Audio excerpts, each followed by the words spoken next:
Hello everyone. We're going to be discussing the Parashat of the week. That's Shoftim. This is based on Rav Bernstein's shir that he gave last year in 2016. It's available on his website. By all means, enjoy it. But for now, let's go.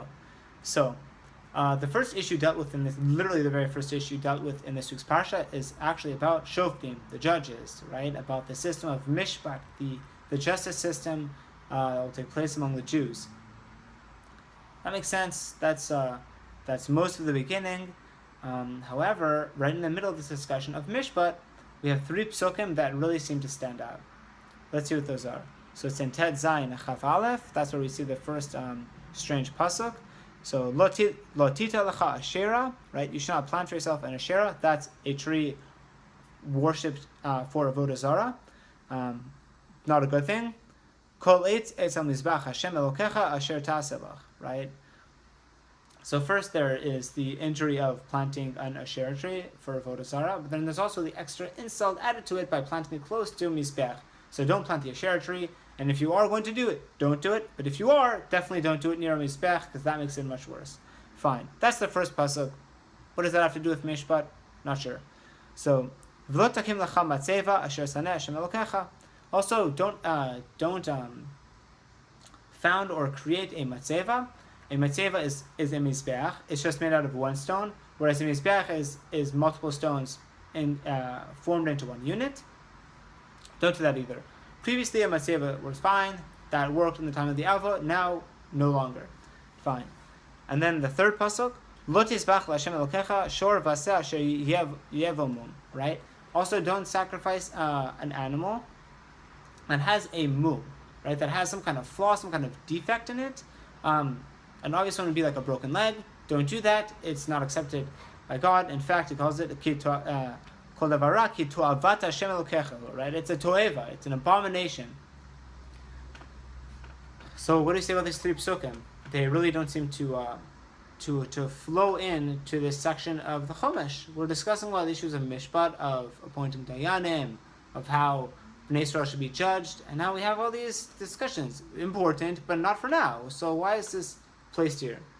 So we look to the Gemara in Sanhedrin Zayin, Daf Zayin, where Rish Lakish says that Kol Hamamid Dayan Sheno Hagun B'Yisrael Ke'elu Ma'amid Asherah. Something like that. Anyone who appoints a judge who is not fit in Israel is as if he's planted an Asherah.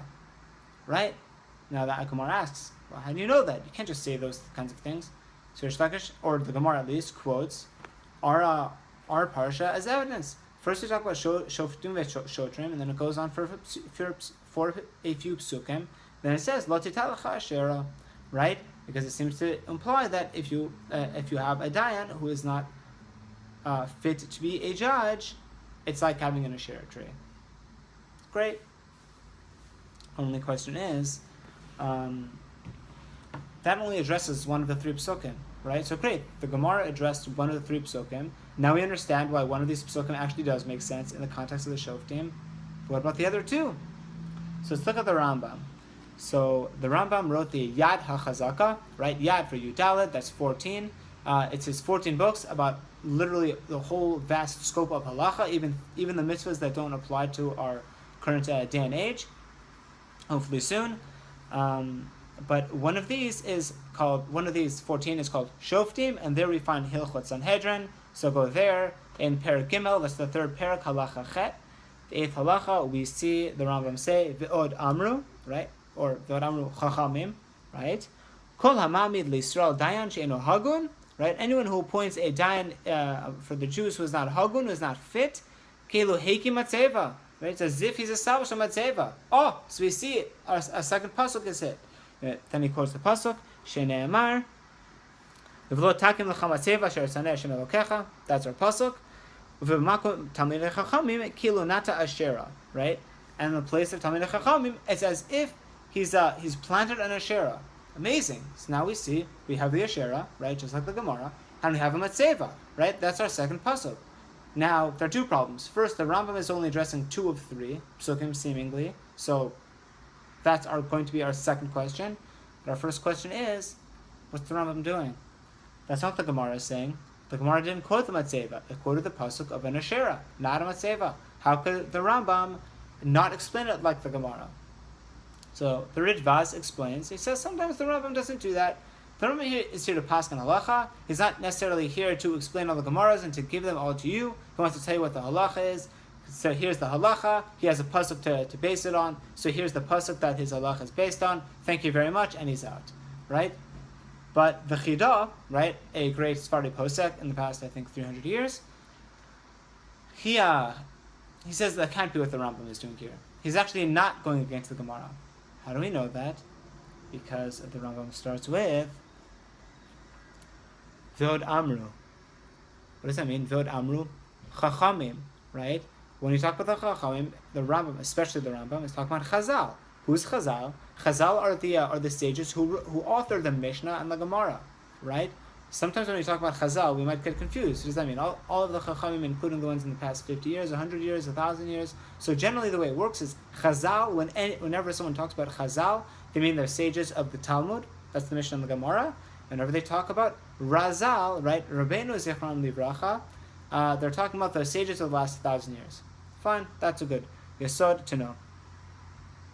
So we see the Rambam says, V'od Amru Chachamim Kol HaMamid L'Yisrael Dayan Sheino Halgon. So he's quoting Chazal. He's quoting the Gemara. That's what the Gemara says. So how do you explain? Now, we need to see that there are actually two issues when it comes to a Dayan who is not Halgun. Right? There are two reasons why a judge can't be fit.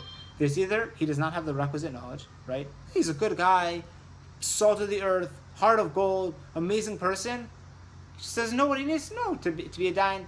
He doesn't have the basis. He doesn't have the knowledge. He doesn't have the critical thinking required of a dayan. So he's out. Ain't no how good. Not because he's a bad person, because he doesn't have the knowledge. That's one. There's a second type. One who does have the requisite knowledge, but he has serious character flaws. He's not necessarily a trustworthy person. He's not such a great guy. That's another reason why a person is not fit to be a dayan. So we see that the Rambam is actually addressing both of these issues when we learn that Kol HaMamid Dayan She'eino Halgun B'Yisrael, right? Ki'ilu Ma'amid Ashira. Because there are two different flaws, right? There's the flaw of not enough knowledge, and there's the flaw of being corrupt. And we see that a Matzeva and an Ashera deal with each of these issues, or one of these issues, each.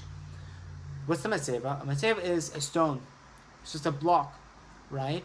In the same way that a Dayan who doesn't have the requisite knowledge, he's a good person, but he's not necessarily growing. He doesn't have the deep roots of knowledge where he can go and spring and allow his knowledge to spring forth and continue to learn and grow and blossom. Right. So too, a matzeva is just a stone. So that's one reason why a dayan would be not hagun. But there's a second reason. That's because he's a corrupt person. He has all the knowledge, like a tree. He's growing. He's blossoming, he's producing good fruits, he has the knowledge base, he is capable of being a dayan, but it's all directed to the wrong purpose, right? He's a corrupt individual, he's not someone who can be trusted, right? And so too, this kind of dayan is like the Asherah tree.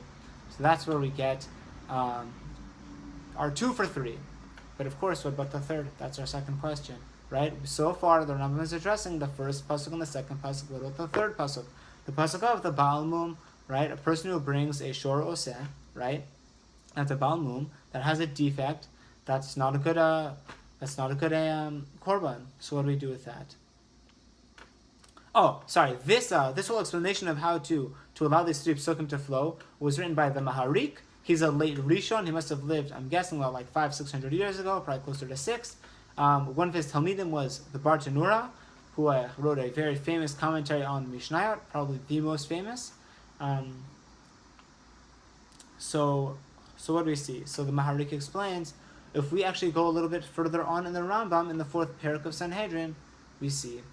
Why?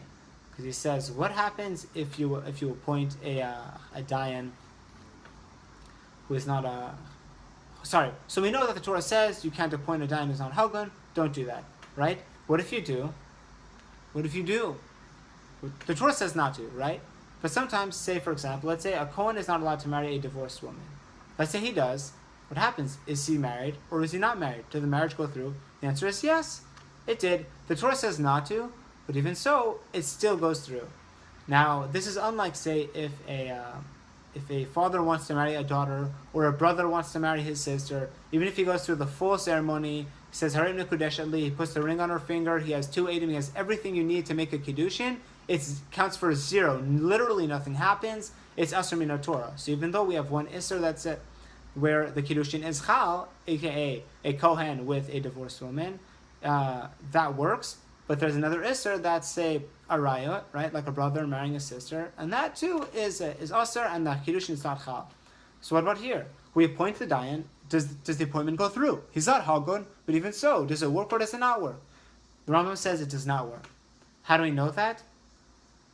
Because someone who tries to be Makdish, right? He wants to sanctify his animal, right? He wants to appoint this animal to the Mizbech. He says, you, cow 3, I want to be Mekadesh you, and sorry, not in the way of Kiddushin, obviously, but I want to set you aside so that I can present you as a korban, and this animal has a mum, it has a defect that puzzles it as a korban. So what happens? Doesn't work. The Kedusha is not chal on this animal. It's not like, oh, now it's kadosh, but you can't sacrifice it, so you just have to allow it to kind of die naturally, right? That's not the case. There's no Kedusha chal on it at all. So too, the Rambam says that if you try to appoint a judge who's not fit, who's not hagun, either because he doesn't have the requisite knowledge or because he's a corrupt character, what happens is the appointment go through? It does not. But what's the Rambam's basis for making this analogy? Like a dayan, an animal that's a Baal Mum, those are 2 completely separate things. So the Maharika explains, it's based on this 3rd pasuk. That's how we know. Thank you so much. Enjoy Shabbos. Shabbat Shalom. All the best.